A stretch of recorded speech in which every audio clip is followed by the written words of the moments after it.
Obviously happy with Saturday. Helps when the ball goes in, cures a lot of ills. But I thought we did a lot of good things that led to the ball going in. Movement, sharing it, taking care of it. We did a lot of really good things offensively and things that were there that we need to continue to build upon. Thought we got good contributions, even though numbers don't pop off the stat sheet from a Trevor Anderson and the pace he brought to the game, the aggressiveness he brought was good to see. So we need to continue to build on that, get better, and as I told the team even before after NC State, whether we were 8-0, 0-8, anywhere in between, now we're going to turn the page, and everybody's 0-0, and regardless, the mission is always get better. It's still early; we're still trying to figure things out, and I thought we got better from Wednesday night down in Raleigh to Saturday against Indiana. So now we use these 2 days to get ready for Rutgers, who's obviously will be a tough opponent. I thought they played pretty well last night and had a dry spell against Michigan State, but we know what we're walking into there with good players and a tougher place to play. So we'll get ready for Wednesday, and with that, I'll take any questions. Go ahead, Jeff. Greg, you mentioned taking care of the ball. It started probably in the second half for sure at North Carolina State, and obviously against Indiana. What's been the key since New York when it became such a even more a point of emphasis than normal? I think, Jeff, one thing that's, kind of, I don't know if the right word for it is, sometimes when you're more aggressive, you make less mistakes than when you're hesitant, tentative, indecisive. At those times, you make more mistakes. So I think some of it has been us at finding the right speed for us to drive, so to speak. And this group, really probably needs to play a little faster and makes them more aggressive. And they're built to play that way. I think that gives us some more opportunities, obviously, in the open court to get some confidence going, get easier baskets, but it also sets up some of the things we do from the three-point line. And this group, can shoot the three pretty well and needs to do that. So I think one thing is specifically Saturday we were more aggressive. We played a little bit faster. We were more relaxed, more confident, and I think they pressed at times in New York and even a little bit in North Carolina State. And you need to let it rip. You can't overthink offense because when you do, you put handcuffs on yourself. Jim? Greg, you periodically have Joe and Orlando as part of your scout team, and I know when we get to watch, it's kind of entertaining. What do you think that adds, and what do you like about doing that? Well, the only negative is how many bags of ice and time they spend in the training room before and after practice, because those guys at almost 40 or 40 have put on some, or closing in on it, have put on some miles here this year. But it brings a lot of elements. One, they're two really good players, and the joke has always been as we played in some of these NBA arenas, whether it's been out in Sioux Falls where the Skyforce play or practice at the Nets facility, that I don't want them to perform too well under surveillance camera because they might get a 10-day contract. So they're two really good players, obviously experienced because of what they've gone through, not just here, but how their games grew in their professional careers. But they're able to coach while they're playing too. So if Joe's guarding, for example, a Kobe King, he can talk him through some of the things that Kobe's not doing right while he's on the floor, and that's a great teaching mechanism because it's right in the moment. And obviously, they're both extremely competitive. They want to win every possession in that scout team. They're not just out there to pass time and stuff a jersey. Those two guys go at it. They're as competitive as they ever were. That's what made both of them for their careers, made them the players they were. They both had some skill sets that were good, but they were both as competitive as you want and can be. And they bring that same dynamic to the practice floor. So there's a lot of things that help. They're just waiting for Coach Oliver to get a little bit more in shape. And if we have all three of them out there, look out. You'll have all your cameras rolling at those days. Alec? Hey, Greg. Cortland on your bench, local kid, unique story. Talking with him, he touched on how he remained in touch with you over the years. Right. His progress, and is he a key example of someone making the most of an opportunity? Yeah, I think he understands. I think the key with walk-ons in those positions, they understand where they're at in terms of what their role is and embrace that and accept that. and understand that he's there to work hard in practice and do a good job on the scout team, be a good teammate, and he appreciates that. He's watched the program from afar, so to speak, and obviously maybe more up close than normal because of growing up here in Madison. But he's done all the right things in terms of being a good teammate and filling that role. So happy for him, and obviously he's got a bright future in front of him in terms of what's going to happen with his career. Got a chance to spend the summer in the NBA front office in New York.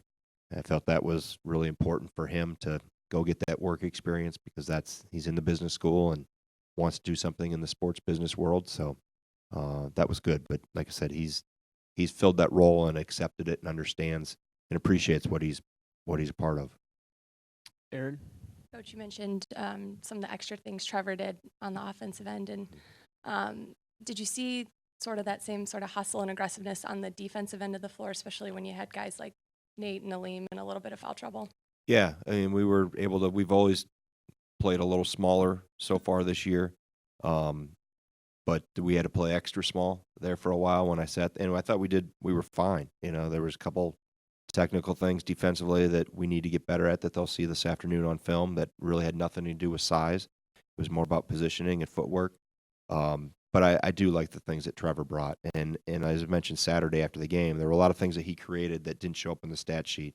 A lot of hockey assists where he forced help and kicked and led to another one, another pass. I think defensively, that's probably where he has the furthest to come, and in large parts because of the knee recovery. And he was better Saturday than he was Wednesday. But I think that's going to be ongoing in terms of just his health. And as the knee improves, which I think it is, he's not even a year out of surgery. He had surgery right before Christmas a year ago. So for him to be in this position already is ahead of schedule, even though I know for him and personally he's not where he wants to be. It'll continue to get better as that knee continues to improve. Brian, question? Greg, I know fans were hoping and waiting for Kobe King to have a game like he had on Saturday. Now they expect him to do that every time, I would assume, on the floor. Is he capable of doing something like that? Well, I think we've seen flashes of that before, even a year ago. But I think the one thing that stands out, and I mentioned when Jeff asked the question about the play and those things, and being aggressive and confident and kind of letting it rip, that's no analogy probably fits that better than Kobe. He needs to play in that mindset and be in an attack mode, and he's really good in that mid-range area. But I think he's one that really, when he gets confident, and that comes from him being aggressive, and we need him to build on that as well. Coach, Tyler Wall, I know he was expected to make an impact this season, but has he exceeded your expectations in the impact that he's been making? He seems to kind of provide that little spark every single time he hits the floor. Yeah, he's made a lot of hustle plays. There was one possession he extended Saturday in the first half where he came out of nowhere to get an offensive rebound, went through like 4 Indiana players to get it and tipped it and got it. We ended up scoring on that possession. So, and he's getting more comfortable in terms of playing with the other guys on the floor. Had a couple good post moves. So I think he understands what his role is, and as he gets more and more comfortable, biggest thing for freshmen is play hard. Play hard, do a good job defensively, take care of the ball, and he's learning and growing in that role. But he brings a hustle element to the floor, and that's what guys off the bench, everybody should bring that. But when you can have that type of spark and that kind of boost from an energy standpoint, and we make extra effort plays, that really helps. So hopefully we can continue to get more of that from Tyler. Jeff? Greg, Rutgers appears to have some guys that can put the ball in the hole, but is it still the bigger concern or focus the way they can defend, play hard, and beat you on the glass, that you have to do well in those areas? Yeah, you do. I mean, and that's in this league, you can see from top to bottom, you're going to have to be, you're going to have to be really good taking care of the ball. We're going to have to keep them off the glass, probably even better than what we did for the most part on Saturday.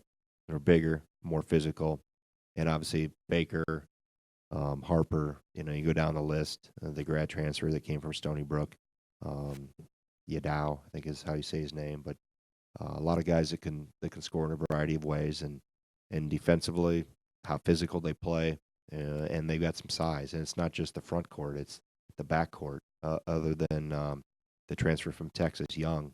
The rest of them are all 6'4", 6'5", and long, and they present some problems from that standpoint too. We have time for two more. Jim? Greg, you get Micah back after Wednesday, and you have that kind of the semester finals break.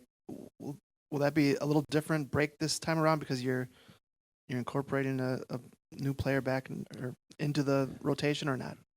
Not necessarily from a whole team standpoint, because we have to still walk through the finals schedule, and their schedules will be, full of academic requirements. But as we get in preparation for Milwaukee coming out of that, obviously Micah will be.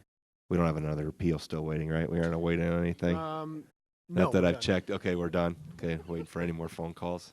Don't get me started. So that way, as we prepare for Milwaukee, obviously, I haven't looked that far ahead really yet to see how I'll structure the days, and I haven't even looked at final schedules to see if we're front loaded, back loaded, in the middle in terms of when most of the finals are. But while we're heavy in finals, it'll be legs and lungs and shooting and those things, and always non-contact. I try to keep the physical stress off of them as much as possible while they're going through the final regimen. But once we get out of that and prepare for that, he'll be over in a white jersey. Last one, Jeff.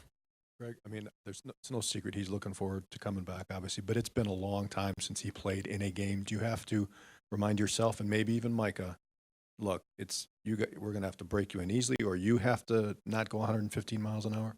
Absolutely. And remind everybody else, be patient. He hasn't played in 21 months. Like I said, don't get me going on that. Almost 2 years since he's played in a regular season game. So be patient. Yeah. And I'll talk to Mike about that when the time comes. And he understands that. I mean, it's not, you're not going to get 21 months and 45 games missed back in 2 possessions. And he'll be wound tight. I know how he is, how competitive he is. He'll be flying high. But it'll take some time because he hasn't played, he hasn't been in a rotation with these guys, and so that'll be some adjustment in practice, and we'll ease his way into it, and his teammates will do a good job of helping him, go from a crawl to a walk to a run. It won't happen overnight, so there'll be some transitional period, definitely.